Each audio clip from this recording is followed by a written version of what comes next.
오늘 우리에게 주시는 하나님의 말씀은 사무엘상 2장 1절에서부터 10절입니다. 사무엘상 2장 1절에서부터 10절입니다. 저 여러분에게 주시는 하나님의 말씀은 사무엘상 2장 1절에서부터 10절입니다. 우리 한 절씩 같이 교독하도록 하겠습니다.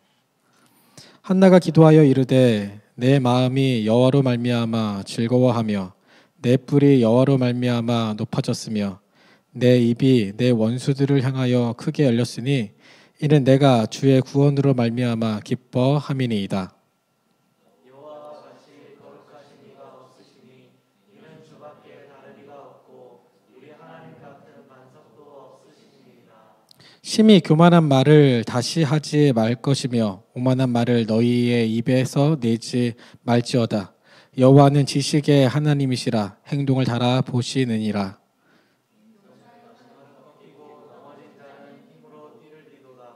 풍족하던 자들은 양식을 위하여 품을 팔고 줄이던 자들은 다시 줄이지 아니하도다. 전에 임신하지 못하던 자는 7을 낳았고 많은 자녀를 둔 자는 쇠약하도다. 여호와는 죽이기도 하시고 살리기도 하시며 수월에 내리게도 하시고 거기에서 올리기도 하시는도다. 여호와는 가난하게도 하시고 부하게도 하시며 낮추기도 하시고 높이기도 하시는도다. 가난한 자를 질투에서 일으키시며 빈궁한 자를 거름더미에서 올리사 귀족들과 함께 하시며 영광의 자리를 차지하게 하시는도다.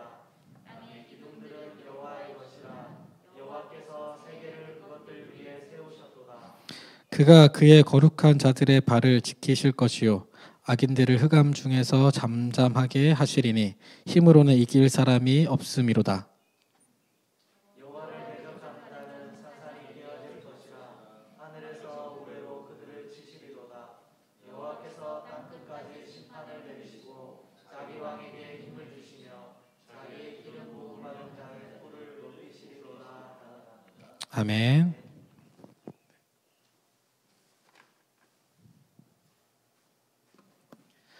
반갑습니다. 오늘은 사무엘서의 아주 중요한 본문 중에 하나인 한나의 노래, 그 중에서도 한나의 노래를 통해 겸손과 교만에 대해서 살펴보고자 합니다. 이 한나의 노래는 교회 역사상 매그니피케트라고 불리는 누가복음 1장의 마리아의 노래와 쌍벽을 이루는 노래로 알려져 있습니다. 이 한나의 노래는 사무엘상 1장에서부터 시작된 한나의 이야기에 연속선상에서 이해할 때 그 의미를 제대로 파악할 수 있습니다. 예전에 한번 말씀을 드렸던 것 같은데 한나의 이야기는 일종의 소우주와 같습니다.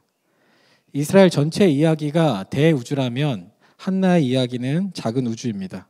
즉 한나의 스토리를 보면 이스라엘의 그 전체 스토리를 알 수 있다는 것입니다. 우리는 한나의 이야기를 통해 이스라엘의 옛 질서를 종식시키시고 새 질서를 여시는 하나님의 계획을 확인할 수 있습니다. 이런 맥락 속에서 한나의 노래가 있습니다. 한나의 노래는 단순히 한 불임한 여성이 하나님의 은혜로 말미암아 자녀를 출산했다라는 그런 수준의 찬송시가 아닙니다. 그 속에는 더 깊은 신학적 메시지가 담겨져 있습니다. 우선 한나의 노래는 사무엘하 22장에 등장하는 다윗의 노래와 내용상 유사합니다. 사실 이 사무엘상하는 사무엘서라는 한 권의 책이라고도 볼 수 있습니다. 실제 히브리어 성경을 보면 이 두 권을 하나의 성경으로 다루고 있는 것을 알 수가 있습니다.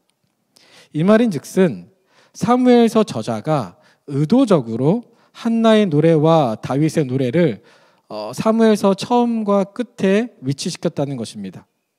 어떤 특정한 메시지를 전달하기 위해 사무엘서 구조를 일부러 그렇게 만들었다라는 것입니다. 문학적으로 그렇게 배열한 것입니다. 그러니까 인클로지오, 이 수미상관이라고 해서 이 사무엘서는 그 한나의 노래와 다윗의 노래가 이 전체를 감싸고 있다고 생각하시면 됩니다. 그러니까 일종의 그 햄버거처럼 위아래 혹은 처음과 끝을 같은 내용으로 전체를 이렇게 둘러싸고 있는 것입니다. 그렇다면 한나의 노래와 다윗의 노래가 공유하는 그 내용은 무엇입니까? 표를 한번 같이 보면 좋겠습니다. 네, 표를 좀 보도록 하겠습니다. 한나의 노래와 다윗의 노래는 거의 쌍둥이처럼 내용이 같다라는 것을 알 수가 있습니다. 내용이 유사합니다. 이 공유된 주제를 보면 여호와는 반석이다. 한나의 노래에도 등장하고 다윗의 노래도 등장합니다. 땅들의 기둥들은 여호와의 것이라. 한나의 노래에도 등장하고 다윗의 노래에도 등장합니다. 여호와께서 우레로 적들을 무찌르신다. 여호와께서는 겸손한 자들을 구원하시고 교만한 자를 낮추신다. 여호와께서 그의 종들의 발을 지키신다. 여호와께서는 그를 의지하는 자를 힘으로 띠띠우신다. 여호와께서 그의 기름 부음 받은 자들을 형통하게 하신다. 적으로부터 구원하신다. 수호를 말하고 있다. 이 모두가 다 한나의 노래에도 등장하고 다윗의 노래에도 등장합니다. 이 도표에서 보는 것처럼 한나의 노래와 다윗의 노래는 같은 내용을 다루고 있습니다. 즉, 이 공유된 주제로 사무엘서 전체를 감싸고 있는 것입니다. 그런데 이 공유된 주제에서 가장 중요한 핵심 중에 한 가지가 바로 한가운데 위치하고 있는 4번입니다. 여호와께서는 겸손한 자를 구원하시고 교만한 자를 낮추신다. 다들 큐티를 아실 텐데 내용은 잘 몰라도 그 명칭은 한 번 이상은 들어보셨을 것입니다. 큐티를 하는 데 있어서 가장 중요한 질문 중에 하나가 하나님은 누구이신가? 즉 하나님 찾기입니다. 성경 본문 속에서 하나님의 모습을 발견하고 찾는 것은 매우 중요합니다. 오늘 본문도 마찬가지입니다. 오늘 본문에 의하면 하나님은 겸손한 자의 하나님이라는 것입니다.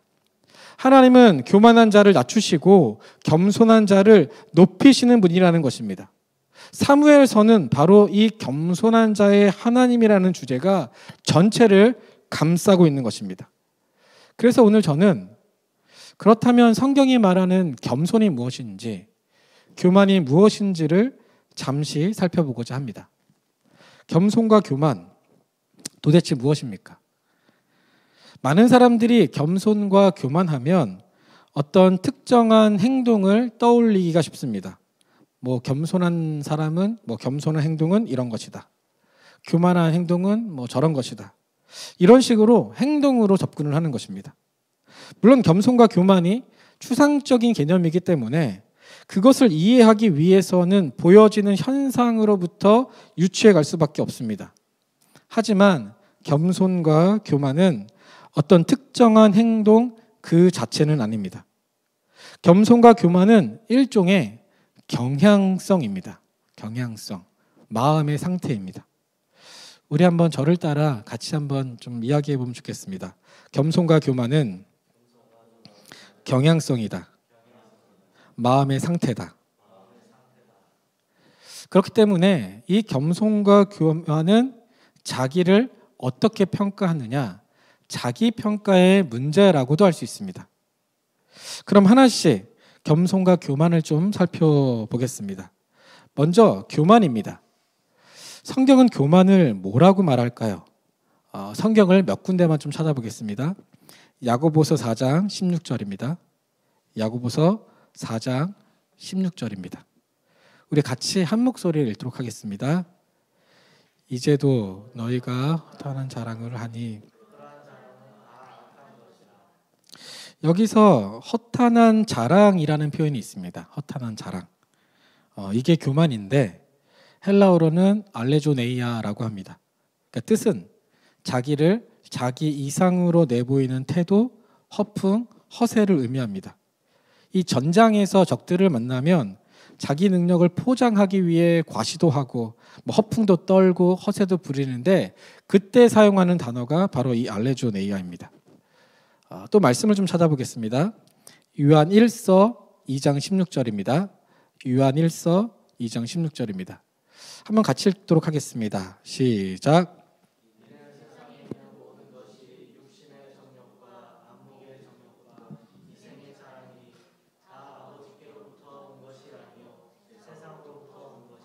여기서 이생의 자랑이라는 표현이 있습니다.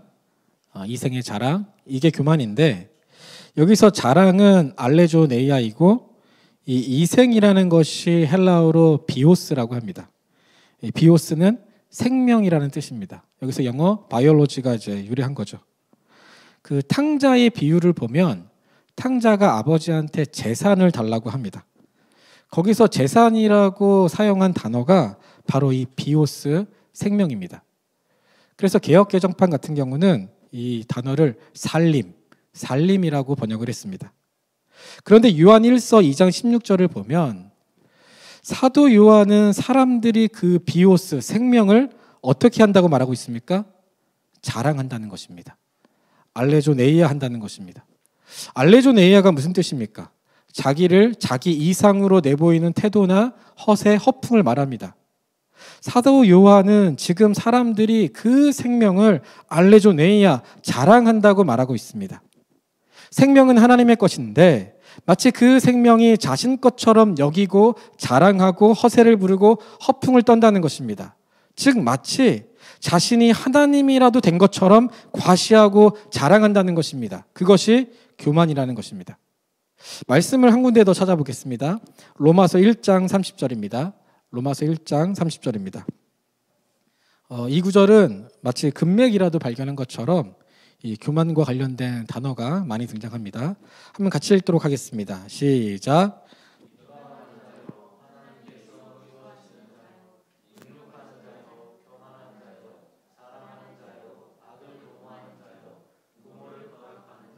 여기서 자랑하는 자요라는 것이 있는데 이거는 알레조네이아입니다. 이건 앞에서 살펴보았고요. 또 능욕하는 자라는 표현이 있습니다. 능욕하는 자. 이것은 헬라어로 휘브리스테스 발음이 꼬였습니다. 휘브리스테스라고 합니다. 여기서 영어 이제 휴브리스가 등장을 한 건데 그 뜻은 자부심이 강해 다른 사람들에 대해 모욕적인 언어를 계속 사용하고 부끄러운 악행을 저지르는 태도를 말합니다. 즉 한마디로 말해 다른 사람 무시하고 깔보는 것을 뜻합니다. 또 이 본문에 보니까 교만한 자라는 표현이 있습니다.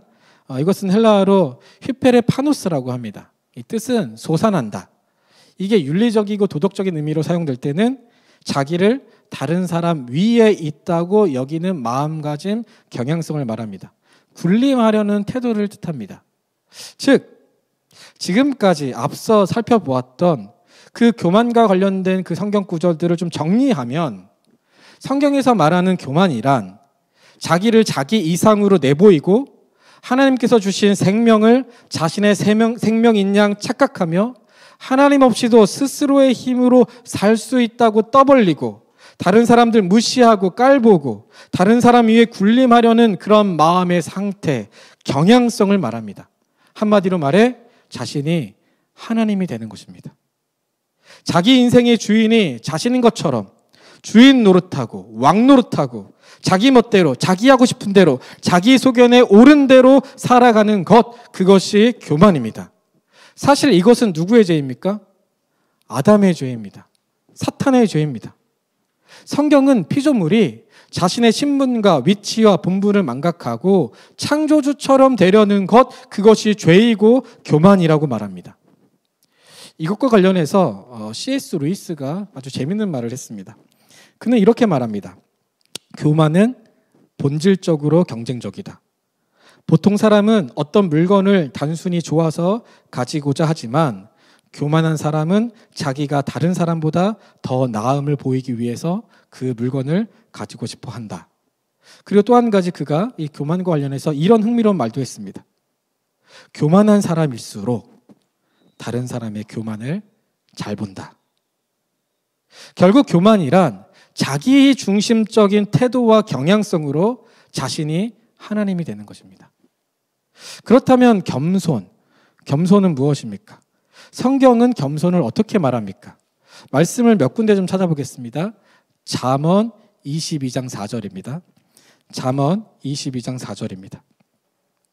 같이 한번 읽겠습니다. 준비 시작.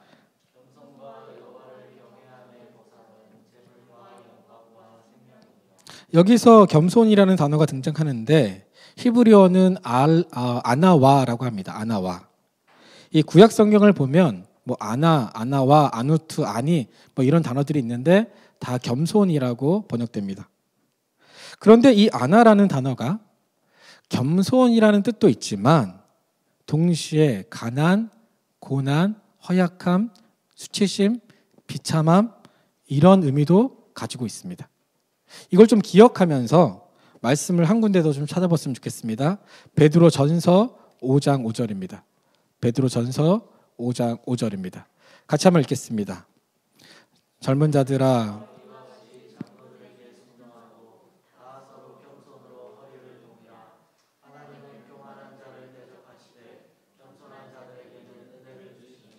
여기서 겸손이라는 단어가 등장하는데 헬라어로는 타페이노프론이라고 합니다. 뜻은 낮은 자리, 비천한 자리를 준다라는 뜻으로 사회적으로 지위가 낮은 사람들, 그래서 자기 힘으로는 서는 것조차 힘든 사람들을 묘사할 때 사용하는 단어입니다. 그렇게 볼 때 여기서 우리가 좀 생각해 볼 것이 있는데 왜 성경은 겸손이라는 단어를 가난, 고난, 허약함, 수치심, 낮은 지위에 있는 사람, 자기 힘으로는 서는 것조차 힘든 사람, 그런 의미를 담고 있는 단어를 사용했느냐 하는 것입니다. 이런 사람들은 다 어떤 사람들입니까? 자신의 연약함과 비참함을 아는 사람들입니다. 자기 힘으로는 도저히 살 수 없는 사람들입니다. 누군가의 도움을 받고 의존해야 하는 사람들입니다. 그래서 성경에서 말하는 겸손이란 자신의 연약함과 비참함을 알고 그렇기 때문에 누군가의 도움, 바로 하나님의 도움을 구하고 하나님을 붙잡고 하나님을 의지하려는 태도와 경향성, 그것이 바로 겸손이라는 것입니다.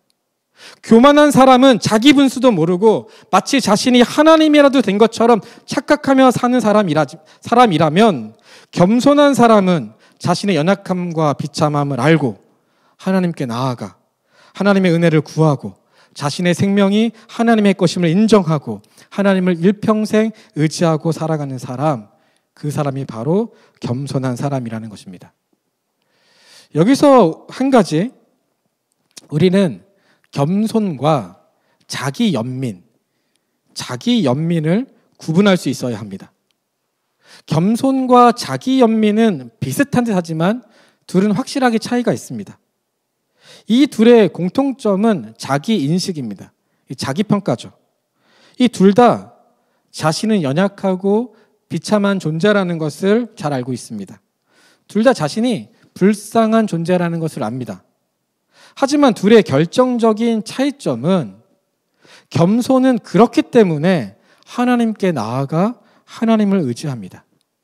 하나님이 아니면 살 수 없다며 하나님을 붙잡습니다.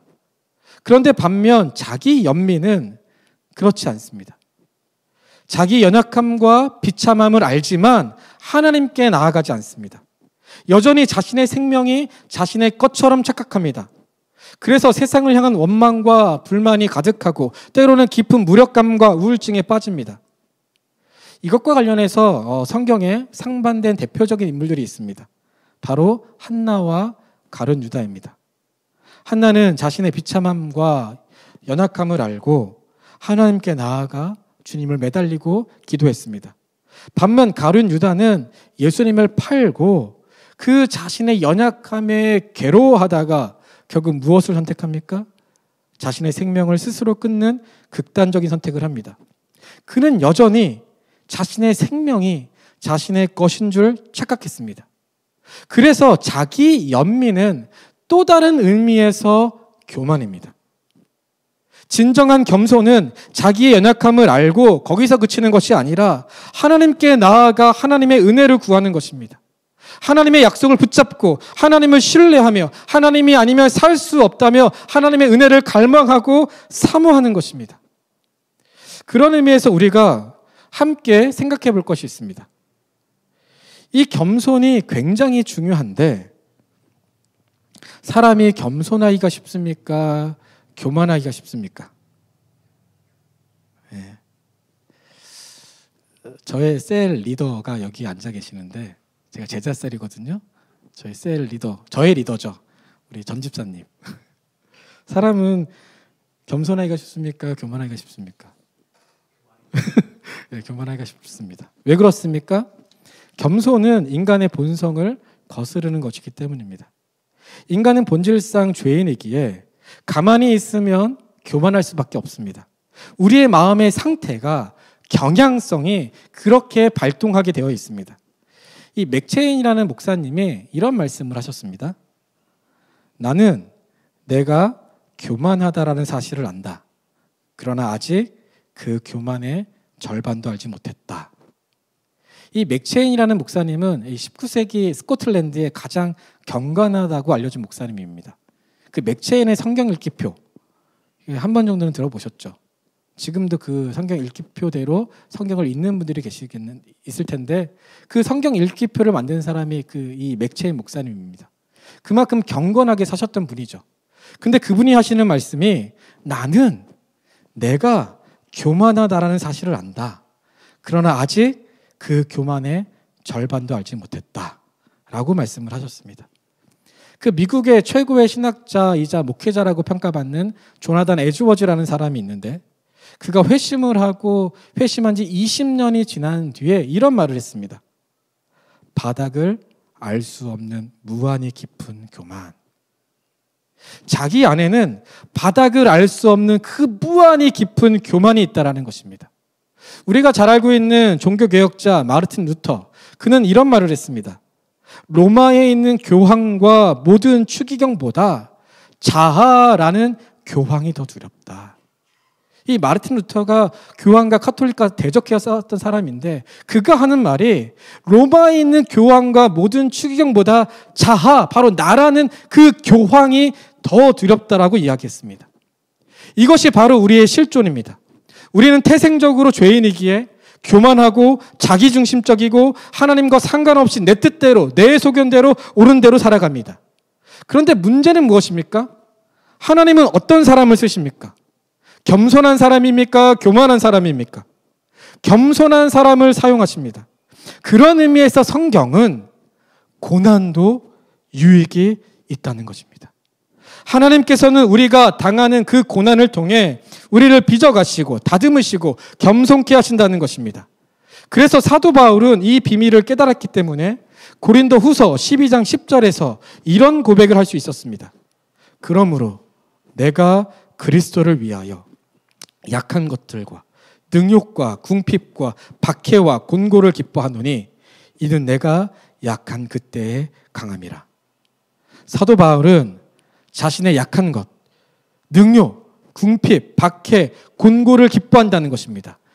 왜냐하면 자신의 약함은 하나님께 나아가게 하고 하나님을 붙잡고 하나님의 강함을 경험하게 한다는 것이기 때문입니다. 고난은 자신의 연약함을 알게 하고 겸손케 하여 하나님의 능력을 경험하게 합니다. 많은 사람들이 교회가 위기라고 말합니다. 교회가 고난과 고통을 당하고 있다고 합니다. 저 역시 동의합니다. 교회는 정말 위기입니다. 하루는 교회를 위해서 기도하는데 우리 교회뿐만 아니라 이 땅의 교회를 위해 기도하는데 눈물이 정말 많이 났습니다. 대면 예배를 드릴 수 없어서 많은 목회자들이 사역지를 잃어서 그렇지 않습니다. 제가 사랑하는 교회가 제가 너무도 소중히 여기고 너무도 좋아하는 그 교회가 더 이상 사람들의 관심의 대상이 아니게 되었기 때문입니다. 사람들은 교회에 무관심할 뿐만 아니라 싫어하고 증오하고 원망합니다. 더 이상 사람들은 교회를 신뢰하지 않습니다. 그렇다면 교회는 이 위기를 어떻게 극복할 수 있습니까? 최소한 오늘 말씀에 의하면 다시 겸손해져야 합니다. 그동안 교회가 말은 하나님이 교회의 주인이라고 말했지만 정말 하나님이 주인 되신 교회의 모습으로 살아왔는지, 나를 과시하고 나를 앞세우고 하나님의 말씀과 상관없이 내 뜻대로 내 계획대로 내 욕심대로 살았던 것은 아닌지, 내가 마치 하나님이라도 된 것처럼 내 마음대로 교회를 헤집고 하나님이 아니라 하나님으로부터 나오는 그 떡고물에만 관심이 있고 하나님을 이용해 먹고 있었던 것은 아닌지 우리는 이 말씀 앞에 우리의 자신의 모습을 진지하게 되돌아보아야 합니다. 사랑하는 성도 여러분, 말씀을 맺도록 하겠습니다. 저는 설교 서두에서 한나의 이야기는 이스라엘의 옛 질서를 종식시키시고 새 질서를 여시는 하나님의 계획을 보게 한다고 말씀을 드렸습니다. 그리고 한나의 노래는 바로 그 하나님의 새 질서는 겸손한 사람을 통해 이루어진다는 것입니다. 우리 랭리 은혜교회 모든 식구들이, 아니 이 땅의 모든 교회와 그리스도인들이 다시금 주님 앞에 겸손한 사람들이 되어서 주님의 새로운 계획과 역사를 만들어갈 수 있기를 진심으로 소망합니다. 우리 같이